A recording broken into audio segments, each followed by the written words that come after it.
Before we can calculate any volumes in July, we would need to create a combined surface of 2009-05, which is the May surface, and 2009-06, which is the June surface.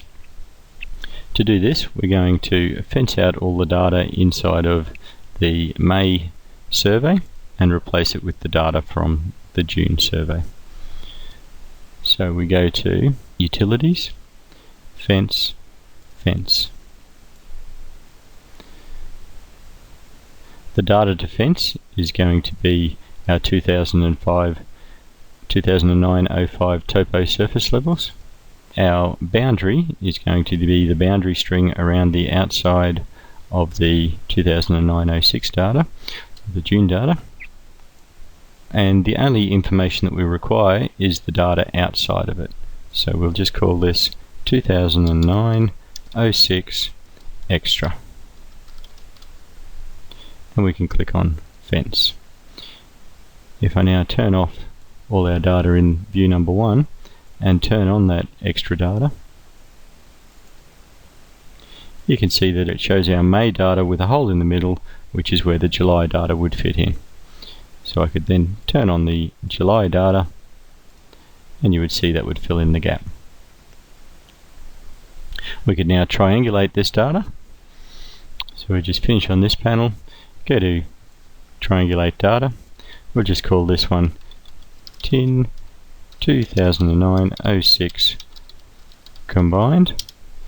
The TIN name will be 2009-06 combined.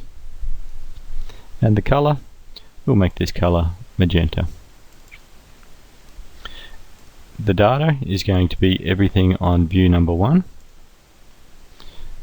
And our nulling we'll just set to 10 once again.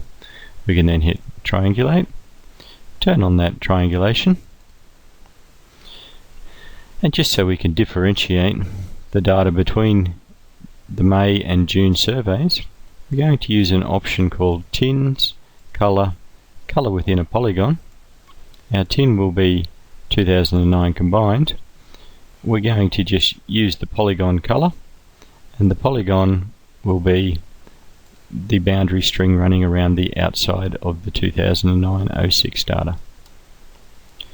We can then hit Color, and you can see our triangulation inside of there will change. If we then just turn off everything in our OpenGL view and turn on TIN combined, we can then zoom in, rotate, and have a look at our data. So we will now use this surface in our next month's volume when we compare it to our July surface.